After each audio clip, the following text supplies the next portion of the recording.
Muy bien. Gracias. Usted también. Gracias. Vamos, hago el pase. Está Luis Novarecio ya, pero Un placer. qué lujo. ¿Cómo le va, Luisito? Hola Pablo, hola a todos. Un placer. Un día te escuchaba y con toda razón muy, pero muy particular, ¿no? Sí, te veía esta mañana, te lo dije, después te envié un mensaje, te veía Muchas también. gracias. Estaba primero, por supuesto, Antonio, luego vos. Son de esos días en donde la adrenalina nos pone en la obligación de tratar de estar a la altura de las circunstancias, ¿no? Y me parece que es muy importante esto que vos decías, 1.400 millones de personas. Por de pronto el 40% que está en África, el continente que más católicos va a tener prontamente. Y uno puede tomar posiciones de Francisco como jefe de Estado, sus posiciones políticas. Me parece que hoy es un día de duelo y que hay que acompañar ese duelo desde la Argentina, que esto es absolutamente arbitrario lo que voy a decir, dio a Jorge Mario Bergoglio el argentino más importante de toda la historia de la Argentina. De toda la historia. Para mí no hay dudas de esto, ¿no? Pero además es numérico y es cualitativo, ¿no? Es cuantitativo y cualitativo, porque un argentino de la trascendencia mundial, categóricamente, como ha sido el Papa, pero además, Luis, mira, tengo un amigo, le mando a Alfredo, que es muy, también, ¿no? Un tipo que sabe mucho de economía, que me dice, Pablo, desde el año 1417, solo 7 países tuvieron un papa propio, digamos, pusieron un papa. Claro. 7 países, desde 1400. Por supuesto, la dominancia de Italia, de otros países europeos, pero no ha habido papas de otros países, no ha sido tan habitual. Pero mira qué interesante el recorrido. Hasta Juan Pablo I, Albino Luciani, que dura 33 días en el mandato, eran todos italianos. Exacto. Ahí rompe un papa que es Karol Wojtyła de Polonia, todavía en Europa. Luego le sigue Ratzinger, también alemán, pero en Europa. El Papa Francisco llega desde el fin del mundo, como lo presentó. Me acuerdo del Messaggero, que es el diario más cercano al Vaticano, dijo, el Papa el fin del mundo. Sí. Y después podemos discutir o no. Yo esta mañana escuchaba algunas opiniones, Pablo, diciendo, el Papa era contradictorio. Bueno, bienvenidos a la naturaleza humana. Argentino, ahora, además. Pero aparte digo, ¿quién puede arrojar la primera piedra de decir que no es contradictorio? Bueno, este hombre habrá afrontado sus contradicciones desde el lugar más trascendente para la espiritualidad de 1.400 millones de personas. Me parece cuanto menos una osadía, ¿no? Vos sabés que le escuché a nuestro colega Nelson Castro una anécdota cuando lo visitó con Alicia Barrios hace algún tiempo y lo vio Francisco y se le llegó y le dijo, usted me debe algo, me debe un libro sobre la salud de los papas, y empezando por mí, y yo le voy a hablar de mi neurosis. O sea, alguien que no ocultaba sus defectos. Dice que cuando entró al cónclave allí, creo que fue en la elección de Ratzinger, que él dijo, no me voten a mí, yo soy pecador, yo soy un pecador. Es alguien que ponía sus defectos por delante, sin disimularlos. Digo esto por las críticas que recibía, y hay que decirlo, quizá yo lo mismo lo he criticado por razones políticas, pero porque no estaba de acuerdo con alguna posición que tuvo. Pero hoy, como decís vos muy bien, un pasito para atrás, ¿no? de esa humildad, un poquitito de esa humildad que tenía Francisco para observar lo que nos pasa. Por ejemplo, Luis, El Mundo ante Francisco, las tapas de los diarios de mañana. Mirá. Este es el Daily Mail. El Daily Mail, ¿no? Él ha retornado a la casa del padre, ¿no? El Daily Mail. ¿Qué más? ¿No? El Papa del Pueblo. Mirá vos, The Mirror. Quiero decir, el Mirror, que es probablemente uno de los tabloides más escandalosos que tiene el mundo anglosajón, y usa el Papa del Pueblo, ¿no? El Papa del Pueblo es una... es una enormidad. Yo te escuché hoy con el biógrafo cordobés, le hacías la nota. Sebastián Pfaffen. Pfaffen, sí. Exactamente. Muy interesante porque vos le preguntaste, creo, cómo va a ser recordado, cómo cree que va a ser recordado. El Papa viajero era el Papa Wojtyła, el Papa bueno, Juan XXIII, el Papa que cierra el Concilio Vaticano, que es Paulo VI. Bueno, Pfaffen creía que tiene una clara... El Papa de la Misericordia, te tal dijo. Cual, ¿No? Tal de cual. la Misericordia. Perdón que no los introduje a Gabriel Ziblatt, que está con nosotros, a la Iglesia, que está también con nosotros. Gracias por estar. Por favor. Y ya lo tenés sentado también. Para mí una de las personas más queridas cuando ¿Cómo no? hablamos, que es Julio Bárbaro. ¿Cómo no? ¿Cómo no? Y cuando te vi conversar con él, dije, lo quisiera, si Julio puede, tenerlo esta noche. Hola, Julio. Hola, ¿qué tal, Pablo? ¿Cómo estás? Bien, bien. Bien. Y yo quiero escucharte porque tus encuentros con el Papa fueron tan únicos como esa relación que tenían, ¿no? Pero tenés lo que le dijo hoy el biógrafo de Francisco a Luis, ¿cómo va a ser recordado Francisco? Y me vino a la memoria por leer eso, el Papa del Pueblo, dice Claro. The Mirror, ¿no? El Papa del Pueblo. Le da esa categoría, un Papa popular, buscó ser popular, mira. Francisco será, ¿se te ocurre que recordado como el Papa qué cosa? De la misericordia, indudablemente, porque además para mí era su gran meta, ¿no? Mostrar la cara de Dios, el rostro de Dios como un padre bueno, cariñoso, tierno, que acompaña, que anima, que alienta y que busca sacarnos del pozo aún en las mayores dificultades. Sí, Luis, y ¿sabés qué? Antes de charlar con Julio y con el resto, a mí me pudo, entre tantas anécdotas que no conocía, que no había visto del Papa, la del nene, Sí. la de Emanuele. Porque cuando García Cuerva dice, estamos huérfanos, se nos fue el padre, el padre de los pobres, cuando están diciendo aquí, justamente decía allí el biógrafo, un padre, la idea del padre, esta imagen del nenito que había perdido a su papá y tenía su duda existencial de dónde iba a ir su papá, ponelo, dale. Ce la faccio.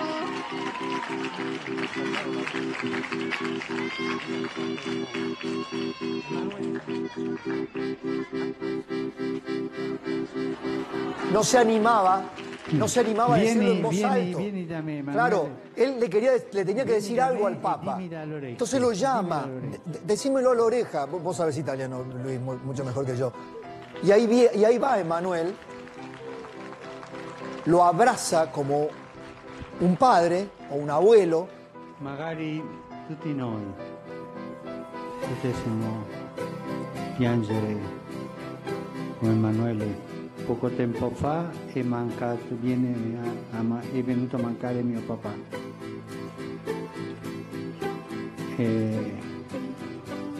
Lui era ateo, ma ci ha fatto battezzare a tutti e 4 figli. Era un uomo bravo. È in cielo, papà? Voi pensate che Dio sarebbe capace di lasciarlo lontano da te? Pensate quello? Ma forte, con coraggio. Dio abbandona i suoi figli. Dio abbandona i suoi figli quando sono bravi. Ecco, Emanuele, questa è la risposta. Muy potente. Muy potente. Muy potente. Uno tiende a hacer algo bastante narcisista, que es hablar desde la primera persona en singular. Creo que sabes, yo soy agnóstico, no creo, he charlado muchas veces con Julio sobre este tema. Ahora, vos no puedes no conmoverte frente a alguien que puede consolar a un niño dándole la expectativa o la esperanza de que su padre está mejor a pesar de que no está al lado de él. Me parece muy, muy conmovedor. Pero, Julio, este Francisco que acabamos de ver en esta escena, ¿no? ¿Era el Francisco de la charla íntima también? Sí, claro. O sea que yo fui amigo de él, me peleé en el año 73, porque él sé de la Universidad del Salvador que yo amaba a los like, bueno, a un grupo. Y después él me mandó a buscar. Pero cuando llegó hablamos mucho de Cardenal, mucho. Y siempre cuento que él quería hablar con Néstor Kirchner y me llamaba y me decía que lo quería ver. Y Néstor siempre dijo que no, nunca lo quiso saludar. Y un día me pregunta... Néstor nunca lo quiso saludar. Nunca. Ok. Me decía, soy el cardenal, te hablo a la semana de que Néstor asuma, yo era el único amigo entre los dos. Cuando no quiso me dice, su jefe leyó a Liederhart. Digo, cardenal, yo leí a Liederhart porque leí de toda la vida. Mi jefe ni el Villiquen, ¿de qué me habla? Porque era esa. Pero después cuando llega el Papa estoy en la biela y un amigo me trae una carta, la abro y era manuscrita del Santo Padre que me pedía que lo fuera a visitar. Y yo me puse a lagrimear y me encontré con el ministro Lombardi que me dice, ¿por qué llorás? No me olvido nunca. Y cuando fui, le digo, vamos a ser clarito, usted tiene un cura que no se quiere, ¿lo perdonó? Y me hizo silencio, Pablo, no entendió nada.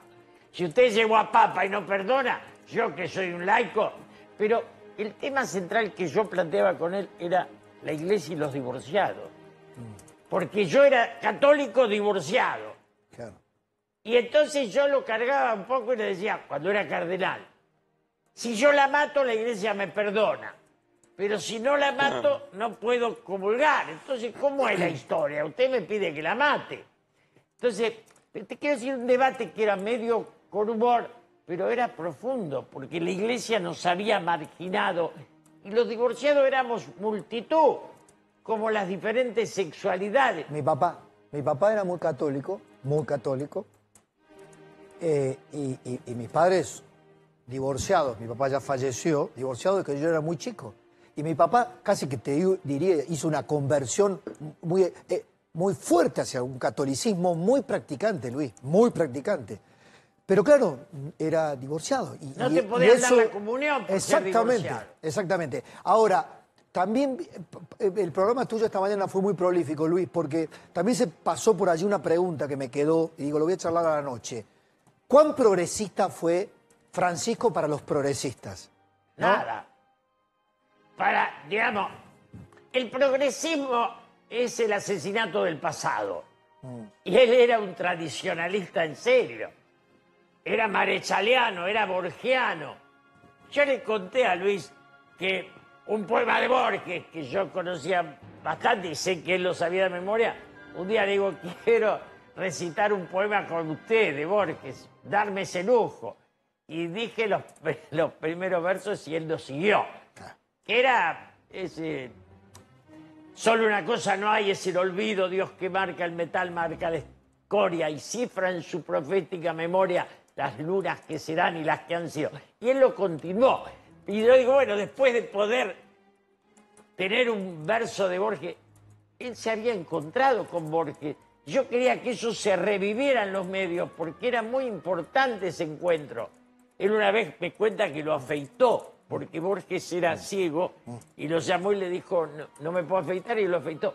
En Santa Fe, cuando él era de vuelta, curita. el padre Bergoglio afeitó a Borges. Claro. Eso sí que no lo sabía. A mí me parece una anécdota que merece que alguien la ¿cómo fue? El tema es que el padre Bergoglio es profesor en Santa Fe de literatura. Lo invita a Borges y Borges va con María Esther Vázquez.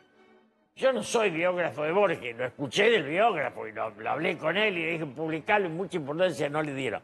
Entonces, Bergoglio cuenta y me cuenta que Borges lo llama y le dijo, estoy en el hotel pero no me puedo afeitar.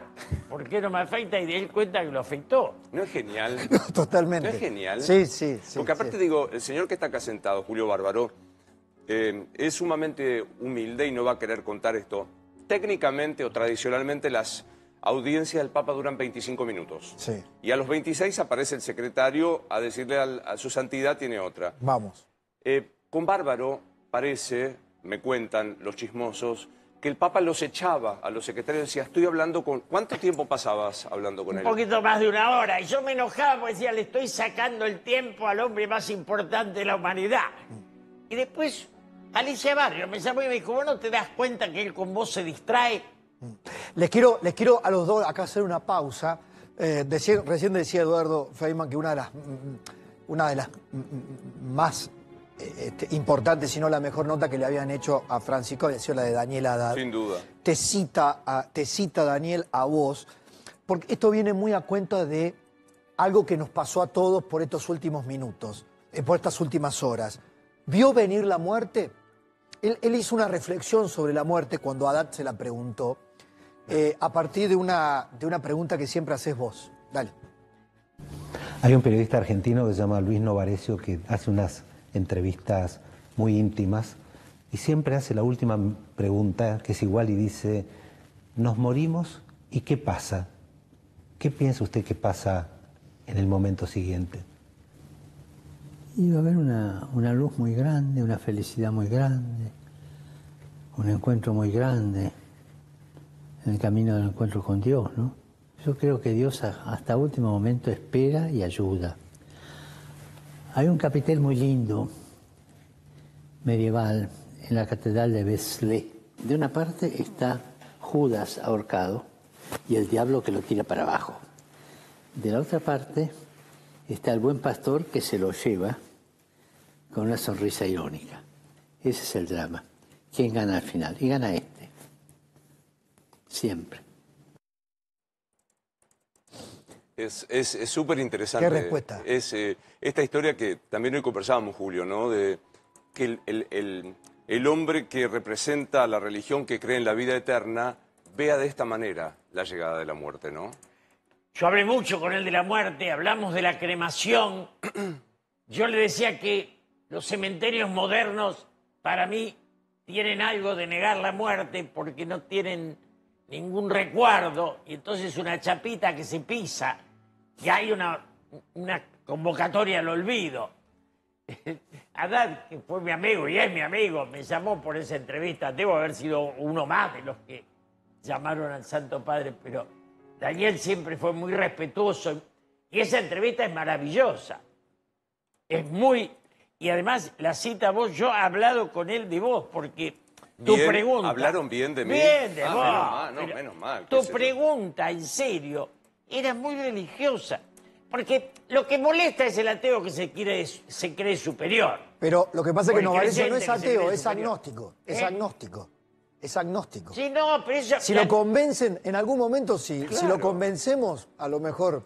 Pero uno puede ser ateo creyente. Lo que no puede es creerse superior por estar de un lado o del otro. Sí. Hoy me impactó mucho la charla que tuviste con el sacerdote que llegó al principio del programa, ¿no? Que estaba Javier muy... Klachner, un verdadero amigo, es de los curitas con sí. el padre Pepe, con el padre Molina. Claro. Son estos curas que yo siempre digo, ponen en su cuerpo el evangelio, no es un chiste. Sí, exacto. Están en los lugares, vengo de la ciudad de Rosario, como el padre Castricón, el padre Tantos, Montaldo, digo, ¿qué hacen esto? Yo me quedo pensando en algo que decía Julio, Pablo, respecto de si fue progresista o fue conservador. Yo creo que para a ver, el Papa Francisco vino detrás a ocupar el sillón cardenalicio de Monseñor Quarrachino.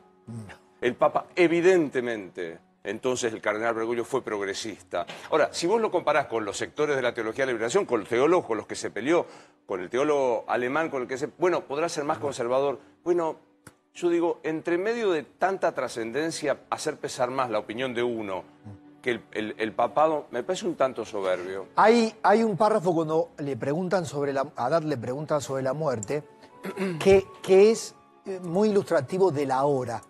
Porque fue muy impactante verlo el día de Pascua, ayer, en la plaza San Pietro, sin ningún tipo de casi reserva física. Casi diciendo, voy a estar, y si me toca acá, hago una interpretación, me tocará. Pero yo voy a estar contra el consejo médico de cualquiera, ¿no? Ningún médico le debe haber aconsejado, mire usted, Santo Padre está para ir a la plaza. No tenía ni fuerzas en la voz. Y bueno, produjo últimas imágenes terribles de lo impactante y lo emocionante, como cuando le dio la bendición a una nenita con una enfermedad autoinmune, ¿no? Por ejemplo.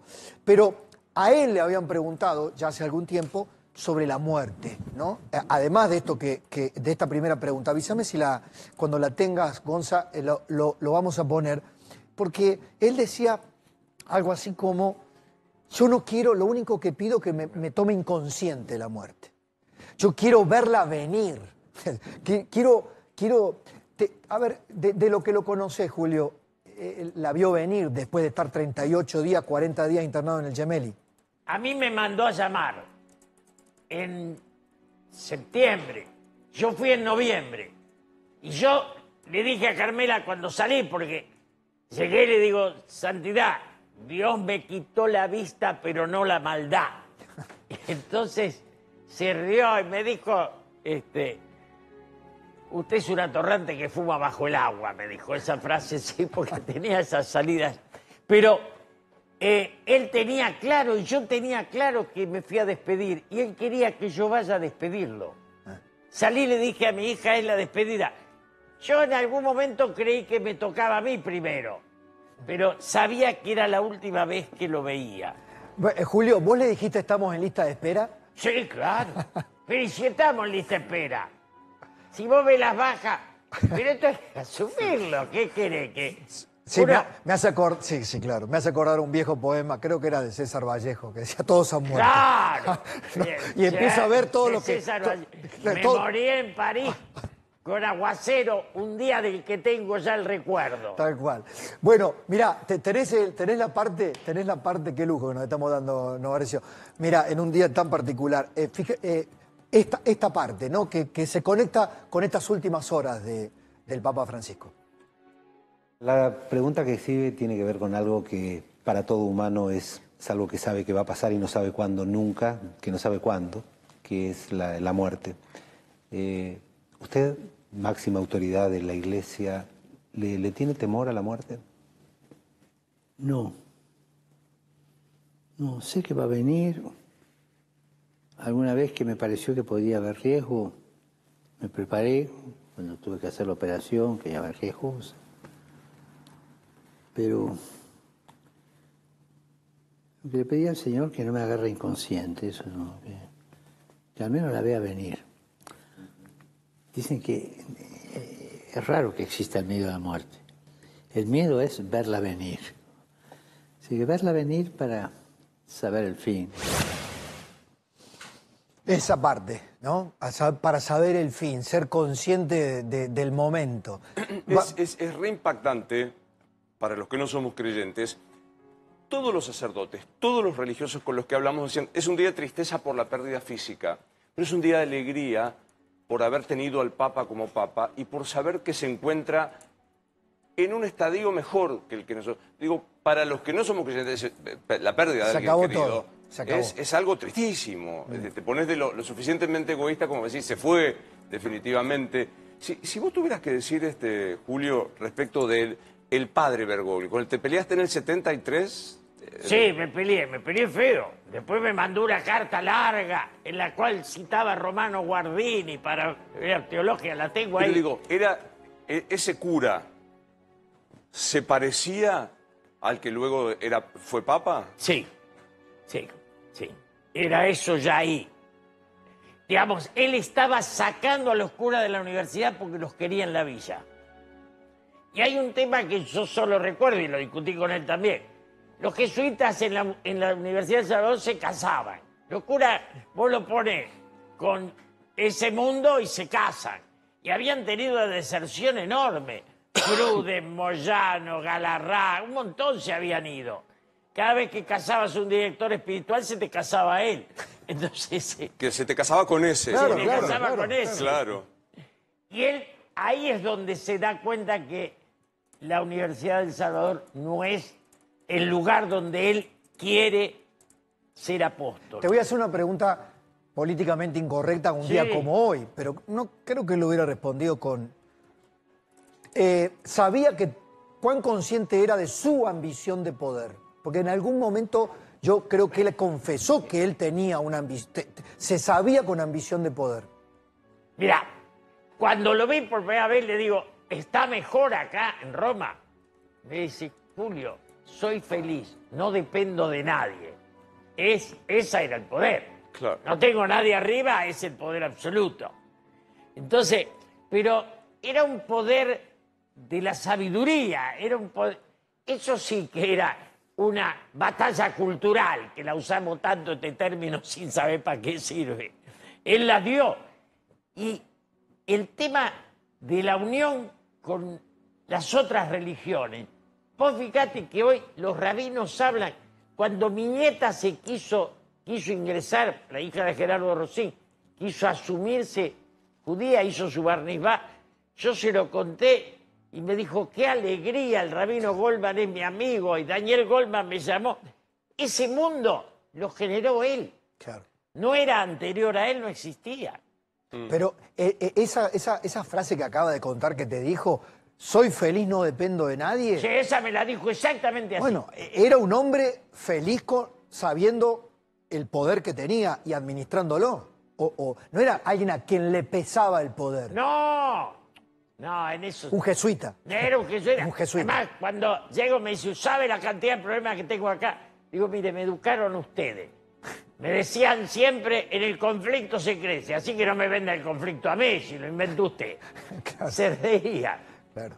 Es notable, ¿no? Porque estamos hablando de vuelta, estoy hipnotizado con la cifra, 1.406 millones de católicos en el mundo. Ahora, también hay algunas cifras o algunos datos que son interesantes. Es el primer papa americano, es el primer papa jesuita, es el primer papa que recurre a Francisco, por Francisco de Asís, que era Pescador de almas. Exactamente. Ahora es el primer papa en mucho tiempo, salvemos los italianos por obvias razones, que no visita su patria. Y esto sigue siendo para muchos católicos como una deuda. ¿Qué viste el Papa Francisco no viniendo a la Argentina? Yo en las charlas fueron varias. En una le dije, santidad, si la vida nos regaló un papa y tiene que morir en el exilio, va a ser un regalo, pero también un poquito trauma, ¿no? Y me hizo silencio, no me contestó.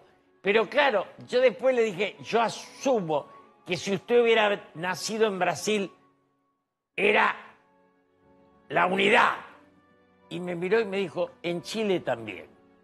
Solo en Argentina tengo esto del invento de Lori Sanata, que no es Humberto Eco. Yo lo hablaba con él, lo de Lori Sanata.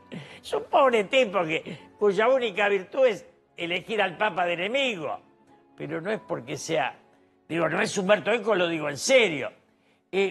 Entonces, el tema central de él era, y me lo decía, si yo sirviera para unir, viajo. Si no voy a dar paz, no sirve. Es toda una frase, ¿no? Mostrame, de vuelta, la dimensión. Nosotros tenemos la dimensión, lo recuerdo, hago autocrítica, digamos, en el día de hoy, tal vez porque me faltó ver otras cosas, pero cuando lo criticábamos por el Rosario Milagro Sala, cuando recibía a tipos que eran unos delincuentes a simple luz del día. Pero miren cómo recibió el mundo hace 12 años, un marzo del año 2013, la noticia de este Papa, que nos dejó también a todos conmovidos, poco como hoy. Alain Bergoglio. Cardinal Bergoglio. This is without a doubt. Sibi nomen imposuit Franciscum. Francis. It's the first Francis in the history of the Catholic Church. It is fair to say, by the stunned reaction even in the square of St. Peter's, that we are stunned at the announcement of this new pope. Cardinal Jorge Mario Bergoglio is from Buenos Aires, Argentina.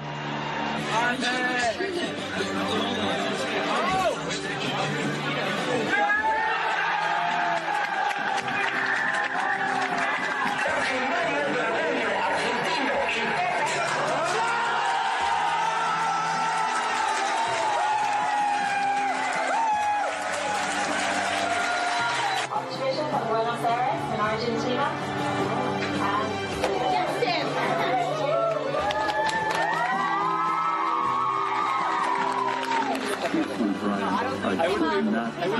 I would just.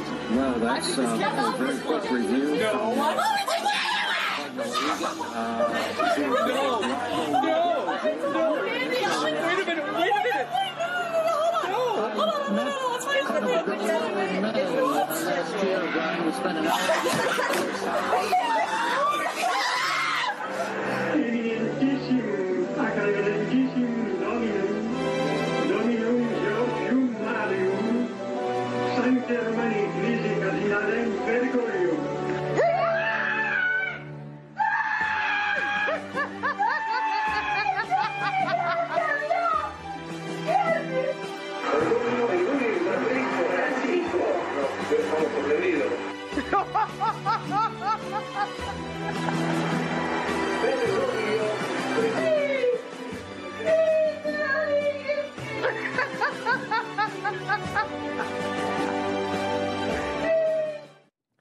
Qué impresionante, ¿no?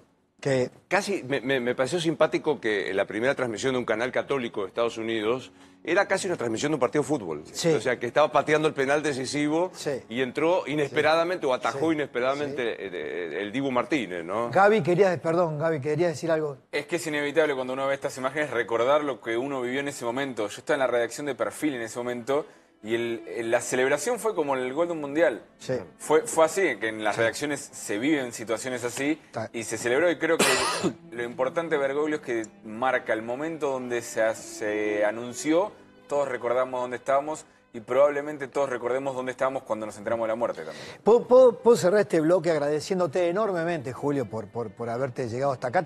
Me está esperando Carlos Rucauf, vamos a hablar de la otra parte, ¿no? De lo que se viene ahora para la iglesia, tiene datos, los papables, vamos a charlar. También algunas anécdotas, tema Cuarrachino, tiene anécdotas, tanto como Julio, muy interesantes. Pero lo humano, ¿no? Lo humano. Cuando casi como un padre acá en Flores, una pareja va y le pide consejo. Eso me parece humano universalmente. El consejo que le da el padre Jorge Mario Bergoglio a una pareja recién casada. ¿Tenés? Vale. Acabamos de casar. ¿Ya se pelearon? Llevamos 6 años de peleense todo lo que quieran. Con tal que hagan la paz antes de terminar. Nunca se vayan peleados. El día tiene que terminar en paz. Un gestito, una caricia y ya está. Muchas gracias. ¿Sabes por qué? Porque la guerra fría del día siguiente es muy peligrosa. Muchas gracias, Santo Padre.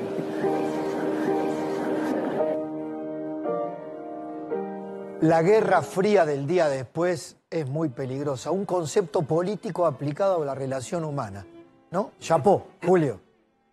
Sí, es una historia que yo el día que salió Papa, hay un momento en el cual yo entro en el conflicto con Kirchner porque había aparecido Berbisky. Que yo digo que Berbisky es un talentoso porque escribió un libro sobre un cardenal y lo hizo Papa, es su único talento. Y entonces yo le asigno a la iglesia en el Confer el canal 21. Y me llama Néstor y me dice, Julio, le estás dando a la iglesia un canal de aire. Digo, el aire termina en 13. Pero me dice Berbisky que es de aire. Digo, bueno, entonces estamos salvados. Porque en ese espacio del 20 al 30, un amigo tuyo tiene 4. La iglesia puede tener 1. Le nombré al amigo. Pero digo, esas peleas, ese nacimiento de los odios que terminó llevando al kirchnerismo a esa secta que soy. Ahí es el origen, ¿no? Y era la pelea contra lo de Néstor, y el libro de Berbisky nos lleva a buscar el libro opuesto de nuestro común amigo el Gaby Levina. Pero me pareció triste eso, y la historia nos deja un hombre que va a ser el más importante de la Argentina en toda... Totalmente. No va a haber otra cosa. Totalmente. Después, yo cuando salió Papa lloré, pero fui corriendo a buscar las cartas. Mirá qué cosa pequeña, ¿no? Pero quería encontrar las cartas manuscritas. Gracias, Julio. Gracias Luis. Nos a vemos. todos. Me voy con Carlos Rucauf, mano a mano. Dale, de esta manera.